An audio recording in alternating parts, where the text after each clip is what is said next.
වෙනිසියුලා සෙබළුන් 100කට එරෙහිව ඇමරිකානු සෙබළුන් 20යි. නමුත් සටනක් ඇති වුණේ නෑ. ඒ වෙනුවට සිදුවූයේ නහයෙන් ලේ කලමින් වමනය දමමින් වෙනිසියුලානු සෙබළුන් බිම ඇද වැටීමයි. එය සිදුවයේ ඇමරිකානු ඩෙල්ටා පෝස් බලකායේ රහසිගත වෙපන් දෙකක් නිසයි. ඒ මොකක්ද? ඒ වෙපන් එකෙන් කොහොමද මේ වගේ බලපෑම් කරේ කියලා අපි අද කතා කරමු. වීඩියෝගේ අවසාන තප්පරේ තෙක් රැඳී සිටින්න කියලා ඔයාලට ආරාධනා කරනවා. මේ මෙහෙයුම ඇමරිකාව සිදු කරන්නේ වෙනිසියුලාවේ ජනාධිපතිව අත්අඩංගුවට ගැනීමටයි. ඇත්තම මේ ඊටාම සූක්ෂමව සැලසුම් කරලා ඇමරිකාව විසින් සිදු කරපු මෙහෙයුමක් වෙනවා. හරි, අපි මුලින්ම කතා කරමු මේ මෙහෙයුම සිදු වුණ ආකාරය. ඉන් පසුව අපි බලමු මේ ඇමරිකාවේ රහසිගත ආයුධය මොකක්ද කියලා. වෙනිසියුලානු හමුදාව සතුව තිබූ රේඩාර් පද්ධතිය හදිසියම ක්‍රියාවරීමත් සමග මේ මෙහෙයුම ආරම්භ වෙනවා. ඇමරිකානු ඩෙල්ටා පෝස් බටයන් 20 දෙනෙකු පමණ පැමිණි අතර ඔවුන්ට එරෙහිව වෙනිසියුලානු සොල්දාදුවන් 100ක් පමණ ඉදිරියට එනවා. නමුත් එකවරම සිදුවුණේ විඩි තබා ගැනීමක් නම් නොවේ. ඒ වෙනුවට කරකැවිල්ල වමනය නාසෙන් ලේ කැලීම වැනි අභ්‍යන්තර ආබාධ ඇතිවී මේ සෙබළුන් 100 දෙනාම අඩපණ වෙනවා. ඒ සඳහා භාවිතා කරපු සීක්‍රට් වෙපන් එක ගැන අපි ඉදිරියට කතා කරමු.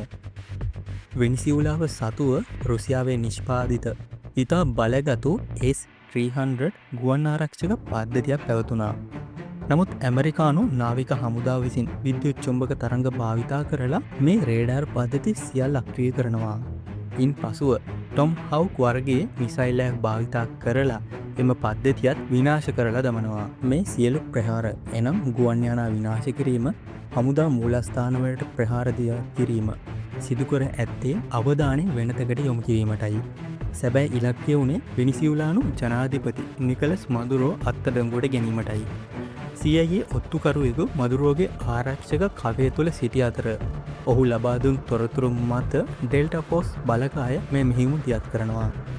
ආරක්ෂකයන් අඩපණ කළ ක්ෂණයෙන් මදුරුවෝ සිටි ආරක්ෂිත නිවසට ඇතුළු වී ඔහු සහ ඔහුගේ බිරිඳ ඇමරිකානු හමුදා විසින් අත්අඩංගුවට ගන්නවා. මේ සීක්‍රට් වෙපන් එක ගැන අපි දැන් කතා කරමු. මේ ආයුධය හඳුන්වන්නේ සොෆ්ට් කිල් ලෙසයි. මාරාන්තික නොවන නමුත් සතුරා අඩපණ කරන ක්‍රමයේදී මේ ආයුධය ක්‍රියාත්මක වන ආකාර දෙකයි. පළවෙනි එක තමයි ශුද්‍ර තරංග තාක්ෂණය.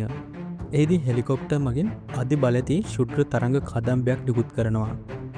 එය හිස් කබල හරහා ගොස් මොළයේ ඇති දියර සහ කන් අභ්‍යන්තර ඇති දියර ඉතා කුඩා ප්‍රමාණයකින් රත් කරනවා. මෙමගින් ඇතිවන පීඩනය නිසා සමබරතාවය නැති වෙලා ක්ෂණිකව බිම ඇද වැටෙනවා. දෙවන ක්‍රමය තමයි මිනිස් කනට නොහැකෙන එනම් හර්ට්ස් 20ට අඩු තරංග භාවිතා කරලා ශරීරයේ අභ්‍යන්තර අවයව හා බඩවැල් පෙනහළු කම්පනයට පත් කරනවා. ඒ හරහා ඇතිවන දරුණු වේදනාව සහ ඔක්කාරය හමුවේ සෙබළුන් අඩපණ වෙනවා. මේ ආකාරයට තමයි වෙනිසියුලාවේ හමුදා සෙබළුන්ව අඩපණ කරේ.